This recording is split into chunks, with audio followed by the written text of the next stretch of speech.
Jeez. I apologize. My bad. I'm sorry, everybody. I have just had so much free time on my hands lately, I decided to pick up a new hobby. And I know what you're thinking. You're saying to yourself, Ian, you're a PhD candidate. You work on a compelling research agenda. You make serious contributions throughout your chosen subfield. You have a beautiful family and significant professional obligations. How do you have free time? And to that I have two answers. Number one, I would just want to say thank you for raising those compliments so early in this presentation. It really warms my heart to be able to receive them. And number two, the reason I have so much free time is that while I do have significant obligations, I also have access to Zotero, a free open source citation management software.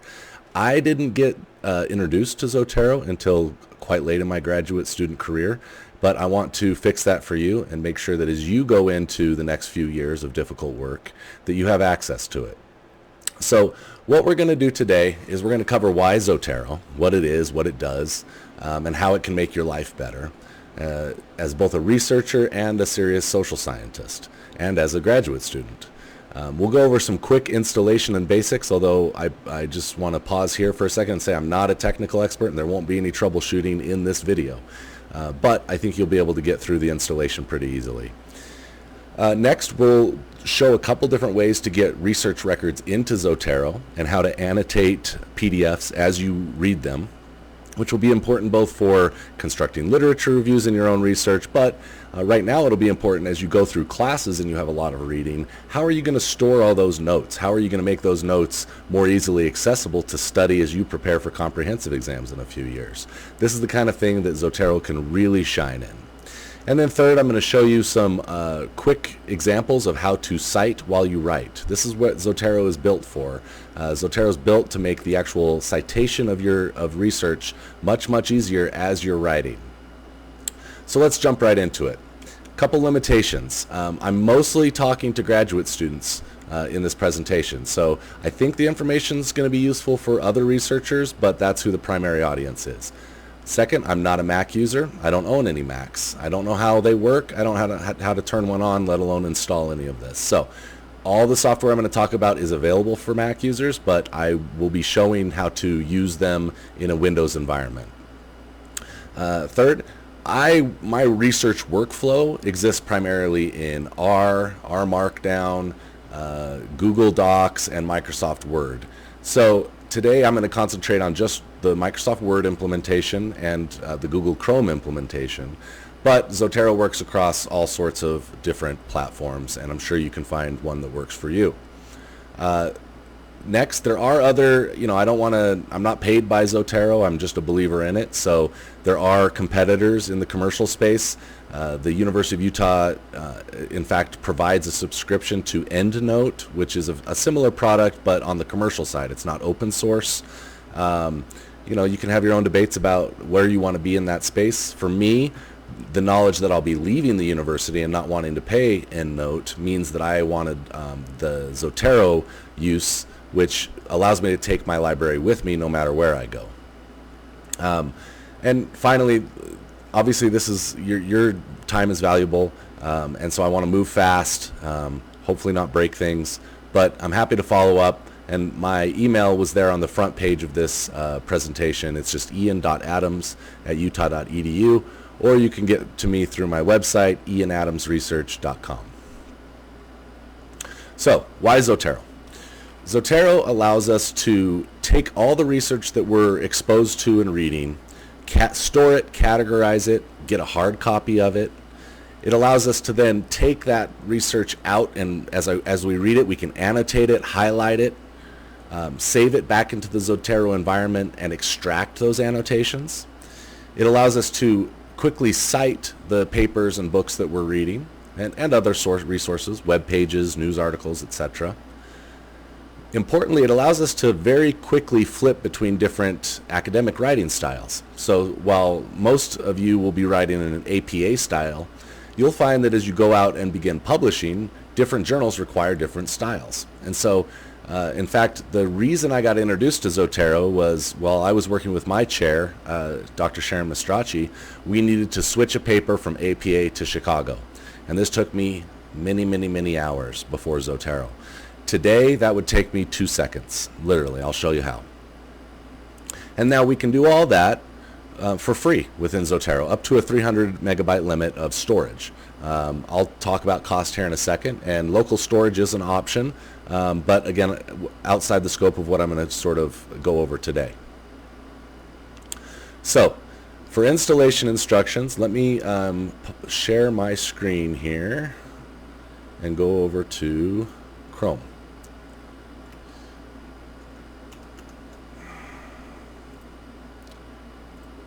So, if you go to Zotero.org, you'll come to this web page, and then just click the big red button called Download.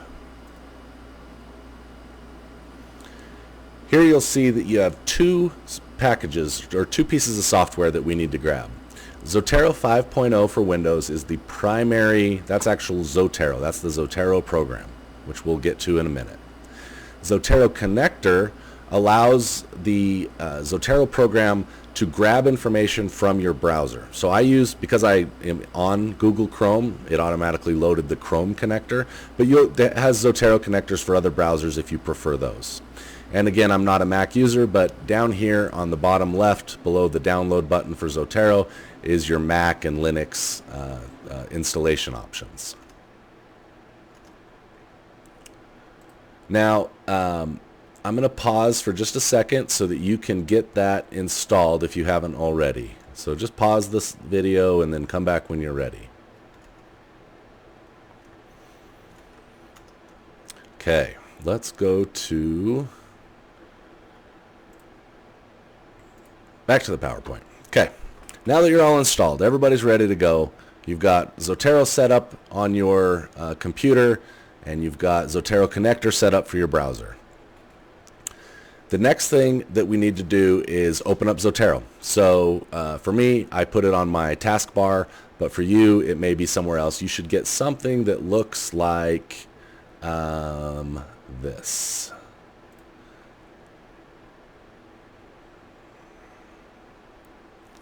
As soon as it comes up. Okay. So you can see this is a general view of Zotero, how it opens up for me. This is my entire library, which right now contains about 12,400 items. So what we want to do, though, is we want to go into Zotero and set up a few things real quick. So first, we want to go over here to Edit and down to Preferences. And here, click on the Sync button at the top.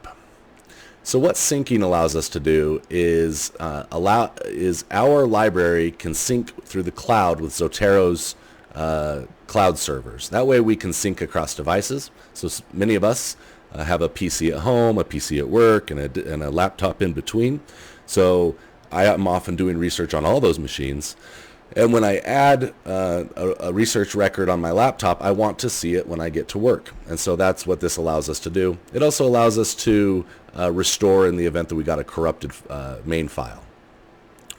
Mine is already linked, so yours will look a little different. It'll have a login screen and a setup option. I highly suggest that, we won't do it right now, but I highly suggest as you begin using Zotero that you set that up. The alternative is you can also set up, rather than in Zotero, you can set up your own local storage for this. I did that for a while through Google Cloud. There's lots of walkthroughs online if you need to do something like that. Feel free to, but it's a little outside the scope of today. As far as cost goes, the first, like I mentioned, the first 300 megabytes are free. After that, they start having a cost. So right now I'm at the like $60. I need to trim that up. That's on me. I just store everything. As you saw, I have many thousands of records. And also you can choose whether you're going to be storing just the record itself or do you want a PDF to go with it. So as you add PDFs, things get more and more expensive. Okay, the second thing we need to do is go to Zotfile. So let me switch over to Zotfile here. So what is Zotfile? Zotfile is a third-party open source piece of software that lives within Zotero. And what it allows us to do is take those PDFs that we store from different research records, mark them up, annotate them, highlight them, and then extract that information. I'm going to show you exactly how that works a little bit later, but for now we need you to install it. So again, instructions to install Zotfile are right here underneath the download button. I would pause the presentation and get that done. It should only take a few minutes. Okay, hopefully you've got the Zotfile installed, you've got the Zotero connector installed, and you've got Zotero installed. If you have those three things installed, you are ready to rock. While you're looking at your Zotero right now, it's likely empty. So let me show you really quick how to create collections and sub-collections, because that will become important. And I want you to create, as I go through this, create a sub-collection called Zotero Demo. You'll see I've highlighted it on my own screen, but let me pull up my Zotero so I can show you exactly how to do that. Okay, so within Zotero, you have your main library. That's where everything lives. But we obviously don't, it's not very useful to categorize 12,000 research articles like that. So you can see I have different categorizations, and then even within the categories, I have subcategories.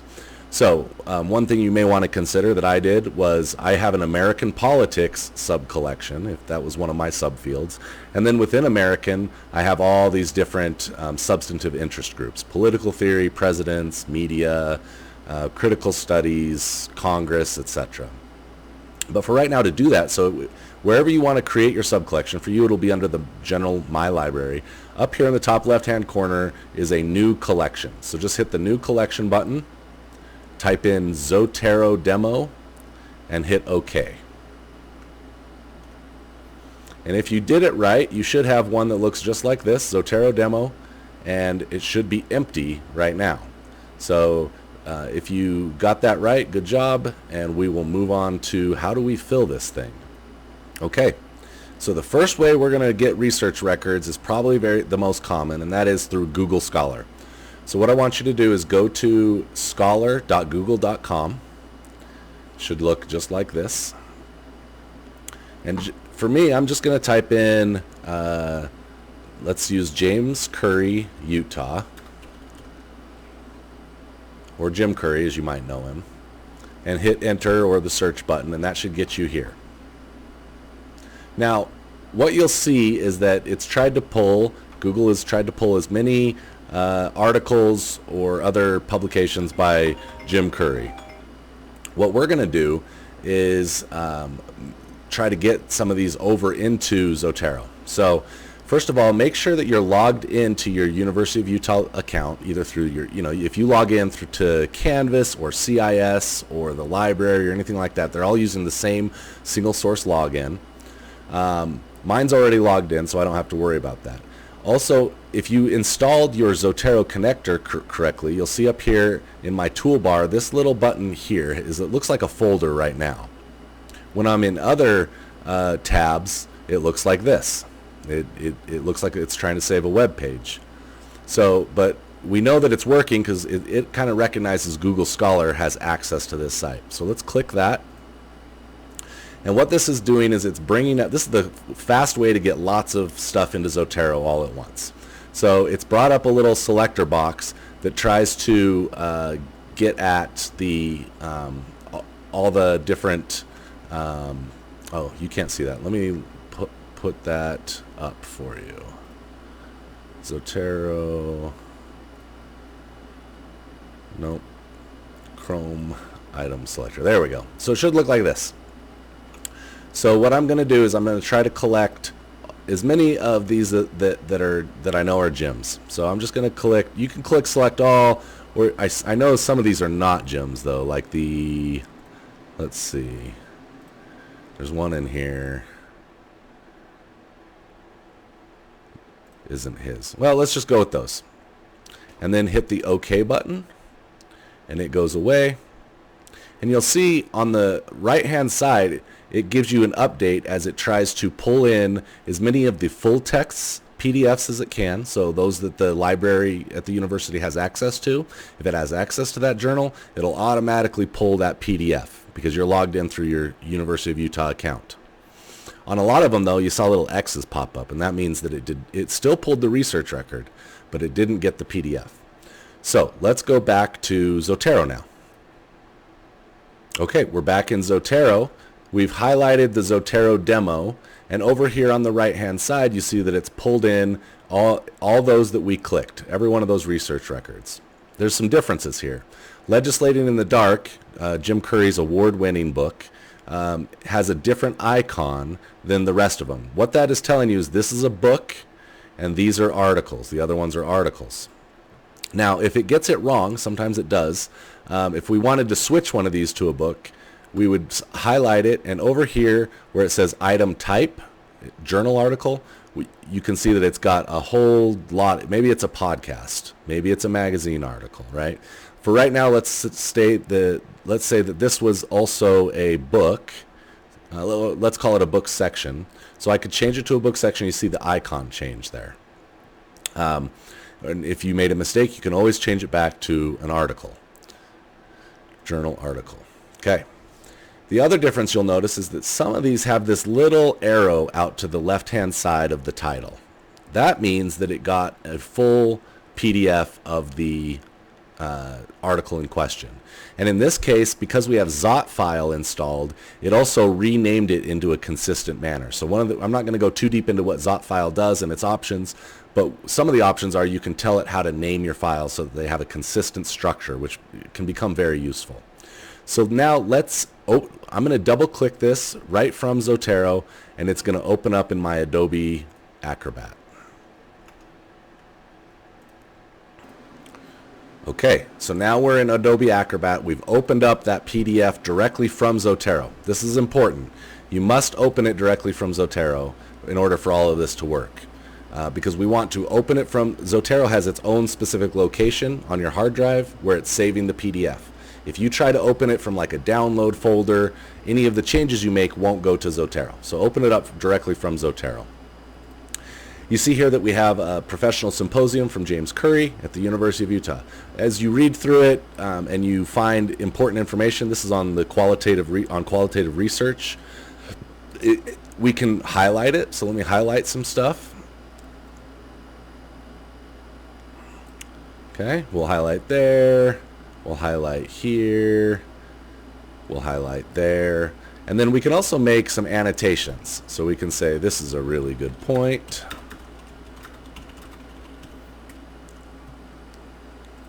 And then later on we can say, well, could be clearer, or whatever we want to say. Okay, so we've posted those. Up here in the top left, hit the save button. That is saving those changes and the highlights back to the Zotero location for the file. And then you can close Adobe. Okay, we closed Adobe. We're back in Zotero. Now, if this is the PDF that we just made those changes to. So if we right-click it and we go down to Manage Attachments, this is the Zot file again, we can extract annotations. It's going to go pull any highlights and or comments you made. And now it automatically creates this little note file. So let's take a look at the note file and why this is so useful for you. Anything that's in quotes was highlighted. And it's going to give us the exact highlight. And very importantly, it's going to give us the page number. So right here, page 114. So it automatically recognized that this was not a 114-page document, right? This was on page 114 of the journal article. So that becomes really important when you're writing research articles. You need to know where your direct quotes are coming from. And then second, it has these anything in italics is a citation that I made, and it tells us what page that the annotation was made on. So you remember I typed this is a really good point and could be clear, page 116 and 117. So hopefully right now you're recognizing what a powerful tool this is for learning in graduate classes. You're going to be reading a lot of PDFs, a lot of articles, and you're going to have both highlights and annotations on them. This allows you to centrally store that in a retrievable way. Importantly, what you learn in these classes is going to become really critical to know in about 2 years when you're prepping for your comprehensive exams. And you have two choices. You could do it the way that I and a lot of my fellow students did, which is basically reread what you've already read. Or you can use a system like this. This is what I wished I would have done, because this would have allowed me to already have all my notes in a single place, oriented by sub-collections, right? So you could have a class for all of your American politics, or all of your public administration, or a sub-collection for each class, however you want to do it, whatever works for you. But this way you get to keep all that information. You're not rereading everything that you've already read from years before. Okay, so what we covered there was how to quickly get a lot of article information into Zotero, and how to annotate and highlight the PDF, the associated PDFs. But you're probably asking, like, Ian, not everything came over with a PDF, and you're right. So let's now go look at a way to do that more directly. Okay, so before, what we were doing is we were trying to import directly from Google Scholar. And that worked for like half of the articles, but it didn't work for all of them. So when the more consistent way to get PDFs is actually to go to the journal article itself. So here we're going to go to an article from Curry and Lee in 2019, and just left click it, and it'll open in a new tab. And here's its actual, here's the actual location of the article on the journal webpage. We're going to do a very similar thing. We're going to go up to Zotero. You can see that it's properly connected. It's recognizing it as a scientific article. So we click that. And it will always save whatever you click into the last sub-collection that you had clicked. So if you wanted this to go to a different sub-collection than Zotero Demo, you would have put it in, you would have just clicked the other sub-collection. So here you can see it got the full text PDF. If it didn't, it would have had an X through this. Now, you will, before I continue, you will hit times where the Zotero isn't able to get the full PDF. That's because probably our library doesn't have access to that journal. Some of the smaller journals, especially more specialized journals, won't get it. There's lots of ways around that outside the scope of this presentation, but just know that it's not you, it's the system, right? We have a lot of paywalls in academia that hide journal content behind. So if you're not able to get it, reach out through the library, through interlibrary loan, or talk to other scholars. A lot of times I just email the scholar directly and to get their work, and they're always happy to provide it. Okay, so now let's go back to Zotero and make sure that if this worked, we should have 2 records now within Zotero, and you can see that we do. We have right here the original one that we did not get the PDF for, right? There's no arrow to it. And the second one which correctly pulled the PDF. As we can see, we click the little arrow to the left of the title, and we can see that we have a full PDF of it. When this happens, now you have 2 records, which isn't ideal. So if you if you select one and hold down Control and click the other one, you'll notice that you both get highlighted. Now if we right click, we get a Merge Items option. Let's click that. And now at the top you have, you can select which one to get more information, or to use the information from in the new combined record. Here's where Google Scholar really doesn't do a great job. The top record is Google Scholar. It didn't get an abstract. The title is not in title case. So generally you'll find that the journal page itself gives you more information. I always like to have the abstract, frankly. That's a really important piece for me. So I'm going to click and it gives you a date and timestamp to tell you when you got each one. So the top one, the Google Scholar version, was at 318, and the better journal version was at 326. So we want this later one. And then we we highlight that, and we click Merge 2 items, and now we get a single record that contains the PDF. So that worked really well. Okay, now that we've got all that information into Zotero, we've got the research records we want, we're writing. So now let's see how we cite while we write. You can see here I just have open a single Word document. I've pasted in some words just from something else I'm working on. And you hopefully, if you've got Zotero connector and Zotero working correctly, you should have a Zotero button at the top of the ribbon within Microsoft Word, Zotero ribbon. So the first thing we want to do is go to Document Preferences and tell Zotero what kind of information we are going to, or what kind of style we will be using. You can't see that, so let me bring that up.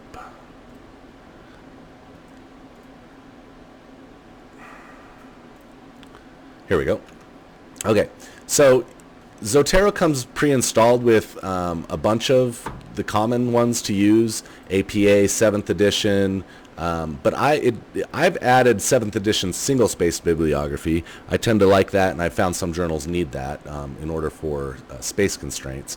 But it also has, like, I also sometimes need the 6th edition, the previous edition.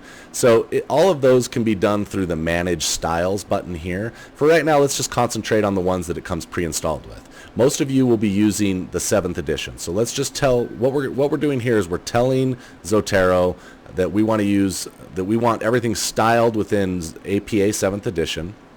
And then down here, make sure that this button is clicked. This automatically updates citations. So if I change something within Zotero, a Zotero record, it will be reflected in this document. A warning though, on really large documents like a dissertation, this really slows things down. And so, because every time you click insert citation, it's going to try to pull, 40,000 citations over into Word. So when I'm working within my dissertation, I don't have the automatic updates. But for everything else, for anything under 65,000 words or so, you should be fine. Just hit OK there. And then let's go back to Word. Okay. No, not that word. The other word. Okay. So here we are. It knows that we're in APA, and we want to add one of those citations that we grabbed earlier. So wherever our citation is going, we're gonna click right there, and I put a space in, and then up here on the top left, add edit citation. Let me make sure you can see that. So you get something that looks like this, right? So we're going to type in James Curry. It's going to search for a second, and you'll see below yours anything with James Curry in it as an author gets pulled up. So let's do PRQ Curry 2018. But anything that you can also pull it up through names of the work itself. Maybe you don't remember the author name. I'm terrible with author names, but I remember that he wrote Legislating in the Dark. There it is. It pulls it up, and we can pull that one up. So we could add as many as we want here, right? But let's just stay with those. Just hit the enter button, and now we'll go back to Word. And what you see is it's inserted Curry 2015 and 2018 into this citation here. If you needed to, you could make changes directly to this. So if you want to put a page or a paragraph number. But one thing I would do is click on it, click on the actual citation. You'll see the whole thing gets highlighted. And then click Edit. Click the same button you did to add a citation. It's also to edit citation. So just click that button again. And it's going to bring up the same format citation like this.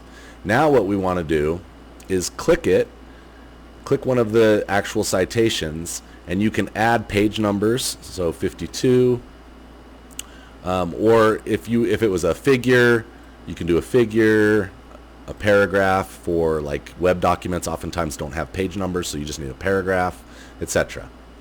Once that's done, hit enter again, and it'll take us back to Word. Okay, so now you can see it updated automatically, paragraph 52. Now, if we let's add one more down here, and I'll just quickly do it. You've seen this already. Curry qualitative. So remember, we went in and we highlighted something from Curry 2017, but we don't remember what the direct quote is. So this is where we go back to Zotero real quick, and we say, what was that annotation that we made that was so important? Oh, it was this one here, right? So we can highlight that, and we can copy and paste it. Control C in Zotero. And then we go back to Word, and we can paste it here. Okay, but remember, how are we gonna? That's a direct quote, so we need to add a page number.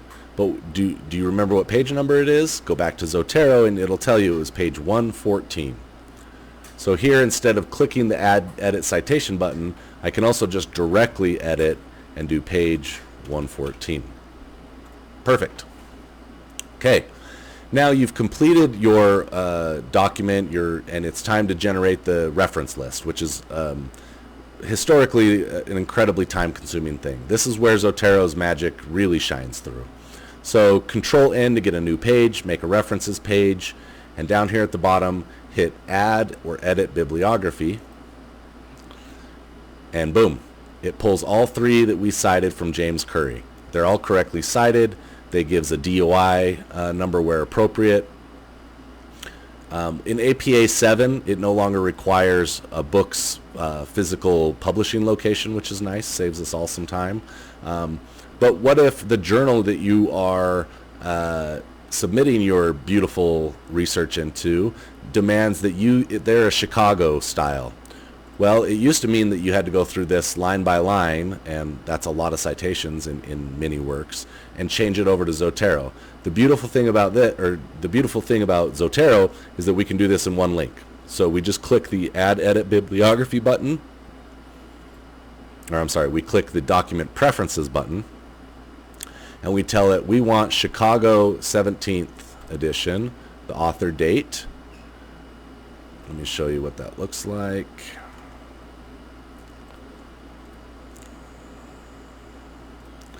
So now, remember, this looks a lot like what we set up already, but we're going to tell it, we're going to go down to the 17th edition author date, and we just hit OK.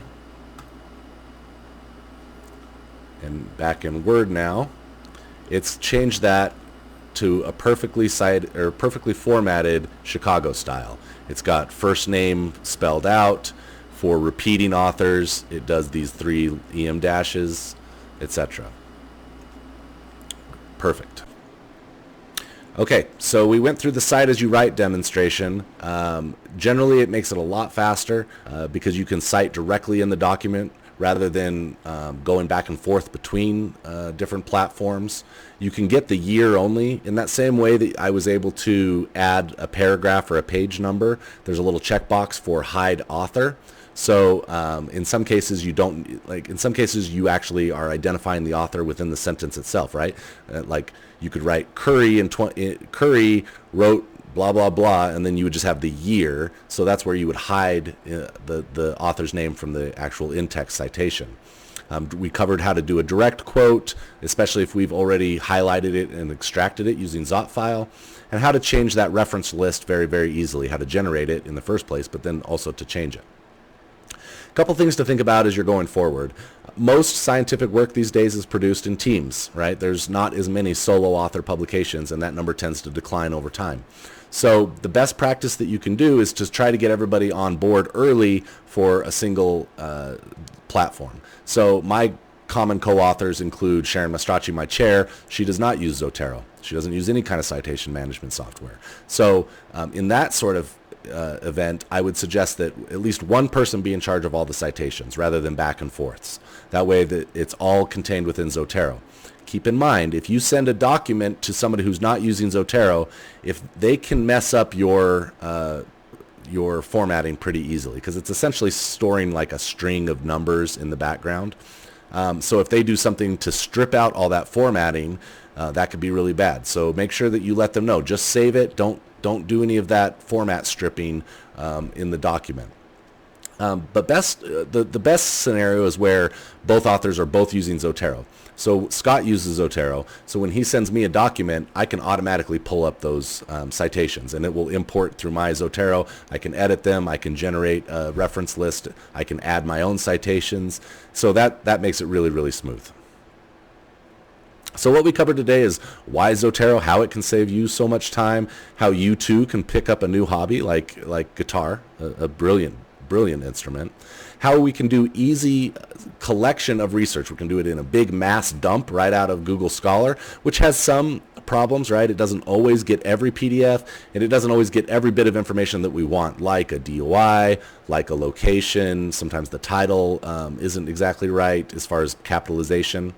But we can also go directly to the journal page and get it, and that tends to work very, very well. It gets all the information, and that's my preferred way. I don't usually there's not usually a good reason for me to get a big dump of information into Zotero.